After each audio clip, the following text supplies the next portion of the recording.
მოგესალმებით ყველას, საუბრობ შეიძლება. დღეს ჩვენ გვაქვს საინტერესო ჩართვა. ეს იქნება ჩვენი ეკონომიკური პროგრამის შესახებ ერთ-ერთი არანაკლებ მნიშვნელოვანი პროექტი, რასაც ჩვენ ვაპირებთ რომ გავაკეთოთ. ყველა ვიცით რომ რეალთ არის საპენსიო ფონდი, რომელიც გთავაზობს და სხვა შორის კარგი წამოწყება არის თვითონ, ასე ვთქვათ, იდეოლოგიურად ნამდვილად კარგი წამოწყება არის. თუმცა პრობლემა რაშია, ანუ დაახლოებით $1 მილიარდამდე არის აკუმულირებული საპენსიო ფონდში, ანუ ჩვენ ხელფასებს რომ ვიღებთ, კომპანიები რიცხავენ საპენსიო ფონდში 2%-ს და ჩვენს 2%-ს. ანუ საბოლოო ჯამში ჩვენი ხელფასიდან 4%-მდე ირიცხება და აკუმულირება ხდება ამ თანხების და ამ საპენსიო ფონდის შექმნის იდეა ის არის, რომ ჩვენ რო გავალთ პენსიაზე, გქონდეს რაღაც თანხა, რომელთაც, ასე ვთქვათ, მოვილხენთ კარგად, როგორც ამერიკაში ხდება და ევროპაში, მთელი დარჩენილი ცხოვრება ისინი იმხელა ფული აქვთ, რომ მერე სულ მოგზაურობაში ატარებენ და თელ მსოფლიოს ნახულობენ. მაგრამ რამდენად რეალურია ეს საქართველოს არსებული საპენსიო ფონდი, თქვენს კარგად ხვდებით, ხო?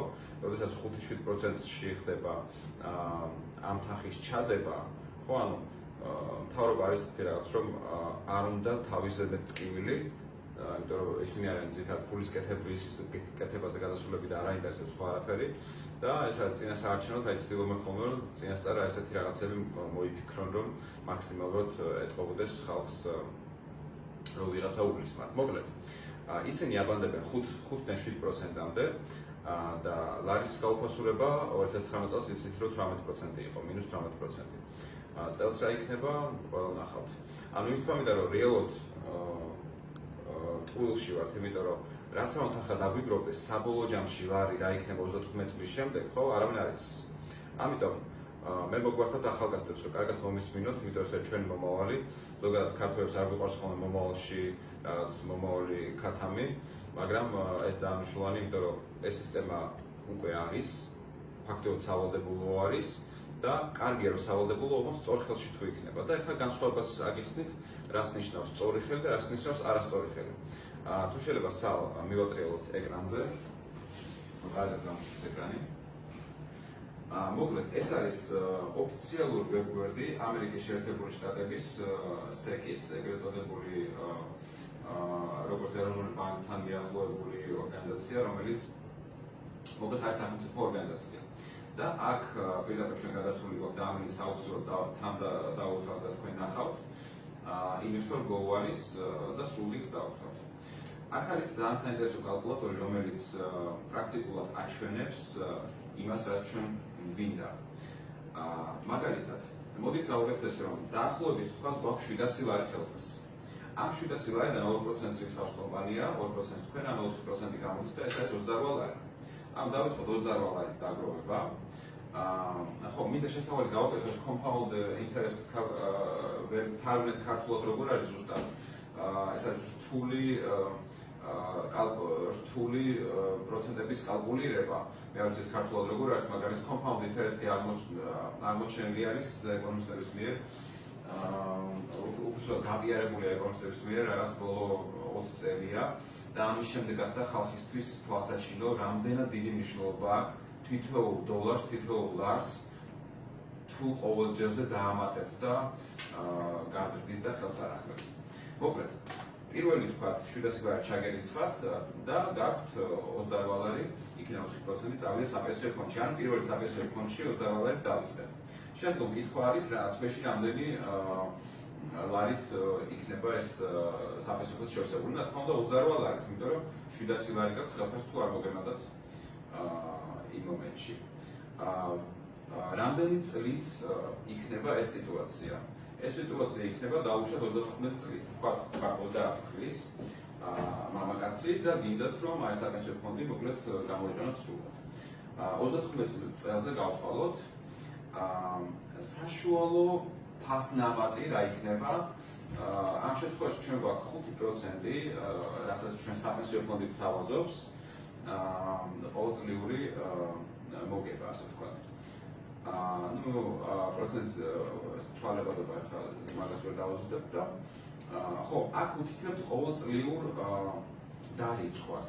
ანუ მე მაქსიმალურად ჩვენ შეგვიძლია ყოველთვიურად დაგვერიცხოთ ამას აკისრით, რაც გულისხმობთ, მაგრამ არ მინდა მაქსიმალურად უფრო ზედმეტ კითხვები არ იყოს.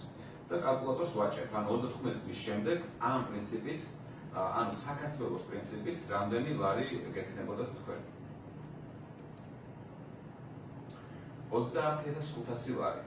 ანუ 30500 ლარი ეს არის წარმოგიდგენთ 35 წლის შემდეგ ლარი რამდენჯერ გაუფასურდება თქვენ ხო წარმოგიდგენიათ ხო? ანუ ეს 30500 ლარი რეალურად შეიძლება იყოს 5 ლარი. მართლა რამე არის, ანუ 35 წელი არის ძალიან დიდი დრო. თან -20%-იანი ინფლაციები თუ გვექნება ესე და თუნდაც 5%-იანი ინფლაცია, წარმოგიდგენთ, 10 წელიწადში 50%-იანი ინფლაცია, 20 წელიწადში 100%-იანი. ესე შეიძლება ლარი აღარ არსებობდეს. ჩვენ რას გთავაზობთ? დავუბრუნდეთ ისევ კალკულატორს. არაფერს არ შევცვლით აქ აბსოლუტურად. უბრალოდ თუ შეიძლება სამოახედო ვიწოდეთ. ანუ ჩვენ თავად მიზანი რა არის საპენსიო ფონდის რეფორმის ნაწილში, რომ საპენსიო ფონდში აკუმულირებული უზარმაზარი თანხით ესე კი არ უბრალოდ ვიღაცას მივცეთ 5%-ში, რომლებიც მე 100, 200 და 500%-ს აკეთებენ იმ ფულით რა. ჩვენ შევქმნით კონკრეტულად დავამატებთ დეპარტამენტს საპენსიო ფონდში, რომელიც იქნება ინვესტორების გუნდი და ისინი გააკეთებენ სწორ ინვესტიციებს. მაგალითად, ჩვენ გვაქვს გეგმა, რომ ბანკი შევიძინოთ. რომ საქართველოში ბანკი არის საჭირო. ჯერ ეს იქნება ხალხის ბანკი, ანუ პირდაპირ პროპორციულად თქვენ სახელზე იქნება შეძენილი ჩვენ სახელზე, ვინც მილიონზე მეტი ადამიანი გაწევრიანებულ საპენსიო ფონდში და აქციების სახით თქვენ იქნებით მოწილი ამ ბანკის. ანუ ამ ბანკის წილის ზრდაზე და ღირებულებაზე საერთოდ ვსაუბრობ, ეგ საერთოდ ცალკე თემა არის. თუმცა აქ ვსაუბრობთ ახლა იმაზე, რომ ჩვენ 5%-ში კი არ ჩავდეთ ჩვენსავე 28 ლარს ამ შემთხვევაში, არამედ ჩვენ მინიმუმ 50%-იან მოგებაზე ჩავდებთ.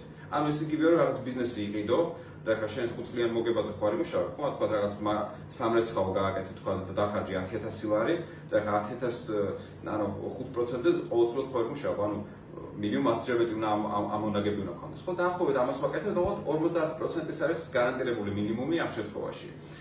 მოდით რა მოხდება, თუ ამას გავაკეთებთ. თუ შეიძლება მიატრიალებ. ესე იგი, ჩვენ არაფერი არ შეგვიცვლია. ერთადერთი რაც მას შევცვალოთ, ეს არის ყოველწლიური ამონაგები 5%-ს მაგივრად იქნება 50. ანუ იმის გარდა კიდე რომ გაითვალისწინოთ, რომ ჩვენ ბიზნესები დაგრჩება, რომლებიც ჩვენ სახელზე იქნება ყოველთვის, რაც არ უნდა მოხდეს. და არაფერი არ შევცვალოთ, დავაჭერეთ კალკულატორს. 1,19,000 რაღაც, ანუ მილიონი ლარი. ზოგადად შემოტრიალსალი. ანუ აი ამ ხელა განსხვავება არის რეალურად ჩვენს პროექტსა და მაგალითად საპენსიო ფონდის იდეოლოგიას შორის.